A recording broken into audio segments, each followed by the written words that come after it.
Hi YouTube. Today I went for my PPL Class 2 medical. I'm pleased to say that I got the certificate and I can start my flying lessons. I've had a lot of different comments about what to expect and people getting nervous and everything like that. I'm just come out now, so when I'm drove home I'll be putting a video together later to explain what happened, what we did and what you can expect. But now I'm gonna get my wings. That's the last part. Speak to you soon. Hi everybody, welcome to my channel. It's Dale, and today I'm going to talk about my experience with the medical class 2 PPL examination, how I booked it basically, and I'm going to run through a few things now to tell you and explain. Now, I wanted to book my medical quite a while ago, but because of COVID, we just find it very hard to find someone who would actually undertake the medical because of the distancing and all the rules. Flight schools have been closing down, as everybody knows, and fortunately they're now reopening and the lessons can begin. But I wanted to have my medical before my lessons. I'd had a trial flight in 2009, which was a long while ago, but I had the bug then. But unfortunately at the time, with finances and everything else, it wasn't possible. But now I am in the position where I can have my lessons, and so I decided to go for my medical first to make sure everything was okay and I could be issued with my certificate. So what I did, I went online and I rang my flying school first to ask them if they could recommend anyone.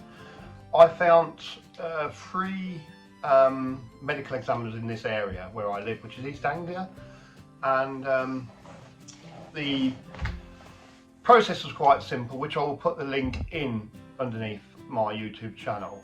It was quite simple. I shopped around, I rang, and the prices varied. It was anything from 250 down to 170, and the average price was anything, I'll say the average price was £190. That was the average around this area. There was cheaper, but I'd have to travel a lot further and it wouldn't have been cost effective to use the fuel to travel them extra distances. But anyway, I found a lovely practitioner, and I went, and 2 days ago on Friday, I went to see the practitioner, and I was told to expect a few different things, and I read on YouTube channels and a lot of scaremongering, and I will just explain what I went through for the day. Because I was nervous the day before, like most people, not about my health, but basically most of the things what people have been telling me. So, like I say, I booked it online, I made the appointment, I turned up at the practice and was expecting, as been told, to be there for at least 2 hours. Now the time, realistically, I was there was an hour, and I didn't feel uncomfortable, I didn't feel under pressure or anything while I was there. Now, the things I'd been told, and I didn't realise at the time, but someone at the flight school said to me, "Oh, Dale, when you get there, you better do some walking before you go." I says, "Well, why is that?" He said, "Because you're going to be on a treadmill, mate, for at least 20 minutes. They're going to wear you out to see if your heart recovers okay." So me being gullible, believed him. I walked into the surgery and said to the doctor, I says, "Oh, where's the treadmill?" And he looked at me, because it's not a gym, it's a doctor's surgery. I says, "Well, I've been told that I'm going to go on a treadmill for 20 minutes. And he started laughing. He said, "I think someone's actually winding you up here." So yeah, that was clever, and I believed it, and I do see the funny side of it, but I was nervous about that as well, because I have neglected my fitness a little bit, which I'm trying to get back now, especially after we was all furloughed off work for quite a while and we basically stayed at home, so nobody was really exercising like we should do. Like I say, it took about an hour. I walked in, filled all the forms in, didn't take long, asked me a few questions, we sat down there. Then the normal, I would say, GP stuff would come out, where I had my blood pressure checked, which he said was fantastic, so that was nice. Also, then the colour chart came out, the colour blindness chart. I do remember this from school blatantly.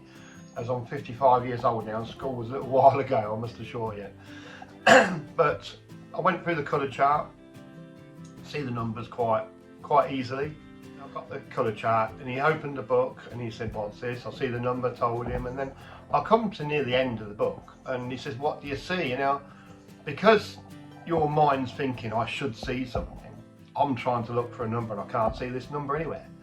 And he's looking at me, he says, "Can you see anything?" I said, "Well, not really." I said, "Well, it looks like," I said, "but I was trying to actually see something that wasn't there." And I said, "To be honest, no, I can't see nothing." He said, "Oh, I'm glad you said that." He said, "Because there's no on it." So that was a shock, really, because your mind's thinking that we should see something there, and there's, you know, because that's what the book says, it's colour blindness, there's got to be a number there, but there wasn't. So I'm quite pleased with that one.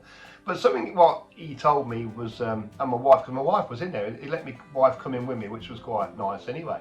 But another thing he said to me was that, he said, "Your wife would never fail that." I said, "How come?" He said, "Because women don't get colour blindness." Now that was a bit of a shock to me, I didn't know that. So if you're a lady, don't worry about your colour blindness if you're going for your pilot medical, because it won't happen. So that's a good point for you. As poor men always suffer the lowest part there, don't we? But anyway, I had the blood, I had the colour blindness test, then I'd done a urine test, and I'm one of those people who don't like drinking water, and my other half is always telling me, "You need to drink more water, you need to drink more water."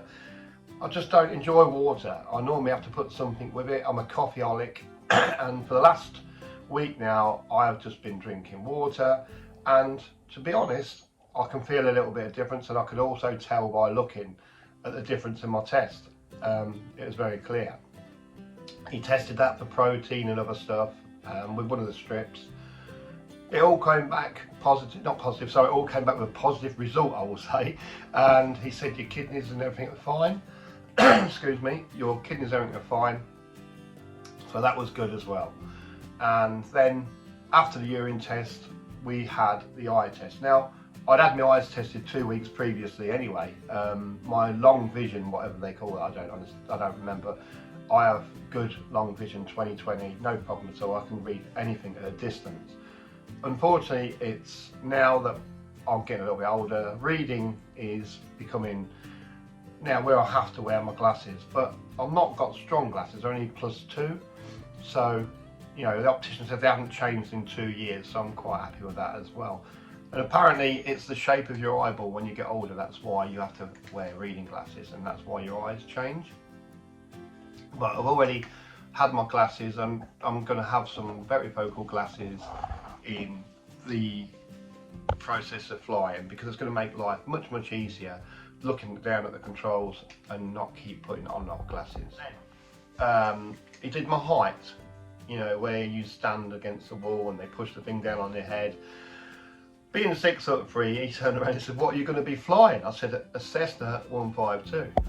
He looked at me and said, "You're a big chap." He says, "Oh," he says, "I think I'd go for something a bit bigger, but we can only learn to fly in what we can fly in, I'm afraid." But there is more planes at the airport. But my height, I'm 6'3", not changed for years.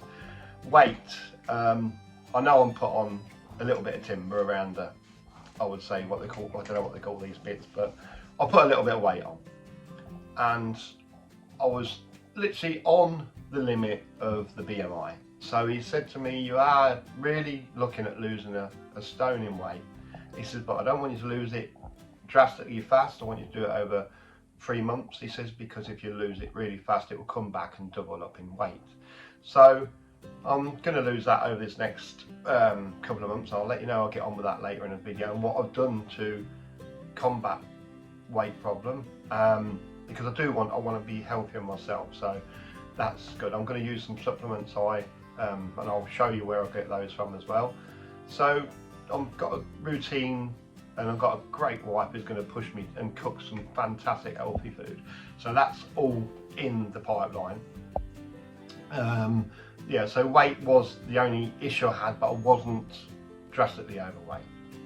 Then after all that, we had the ECG. Now that's where you get all the probes took over, and me being hairy like Godzilla, we had a bit of a problem with the hair sticking on, the pad sticking on my chest, so out come the razor. With the airy chest, when I go for my renewal, which is in a couple of years, I will actually have my chest shaven, because the doctors struggled, to be honest, keeping the pads on my chest. They was coming off every few minutes, so in the end I said, have you got a razor, and I will shave the parts that need shaving. So I come out there looking like a, oh, what they call hyena, with patches all over me. But like I say, we managed to do it, got a good ECG result, and it showed me. I didn't understand it, to be honest, because it's just lines, and to me that's not my what do you call it, I'm not, no need to know, I just know I've got a healthy heart.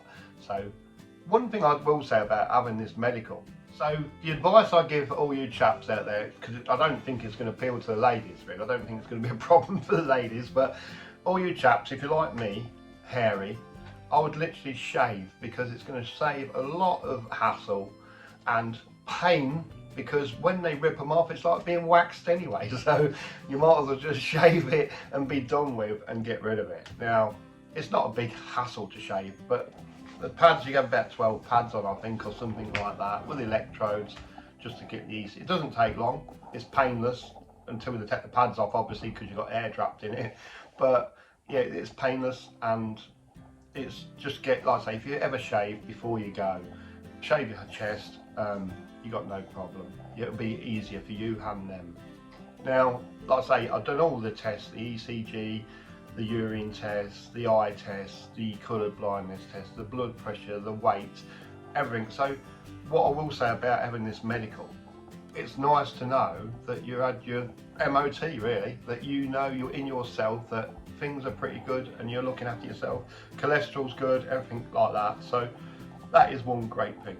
Now, when you have the medical, I didn't realise how long it would be before I got my certificate, because obviously you need a certificate to not have flying lessons, because we all know you can have flying lessons without having the medical, but to do your first solo you do need your certificate. So that's partly why I wanted to get my certificate straight away as fast as I could, and it's partly why, because I want to not do this once a week or twice a week or whatever. I want to be able to do probably 10 hours flying over a weekend. I want not to fast track it, but it's better for my memory muscle to remember what I've done. Because I remember when I was 17, I had driving lessons. I would be having an hour once a week. The next week, you'd be going over what you'd done the previous week. I don't want to be going down that line. I want to literally have 10 hours at a weekend, so it's really embedded in there. And not only that, 10 hours every weekend is going to get you, hopefully, I can't guarantee that, but hopefully going to get me my license a lot faster, and it's going to be more beneficial in the long run. If you disagree or got any comments on that, or if you've done the same as me, please comment, because I'd love to know any advice or anything that any pilots have got there, or people who are going through the same as me. I'd be grateful. You know, this channel is for all us newbies and pilots. I want to try and get a great you know, friendship going here with people in the same process and what we're all doing. Now, I did get my certificate, and here it is. I got it straight away. It's signed in, and apparently when they do this online and everything, it's actually put on. So if for some reason I'd have failed my medical and I'd gone, say, to Spain, they would know, because it's a national thing now, where everybody who goes for an examination will be, the information will be valid for any medical practitioner, so you would know straight away if you're trying to pull a fast one, as I would say. Now, I am, the validity of the certificate is for, it's for 1 year and 2 years. So your 1 year is your PPL and your 2 years LAPL.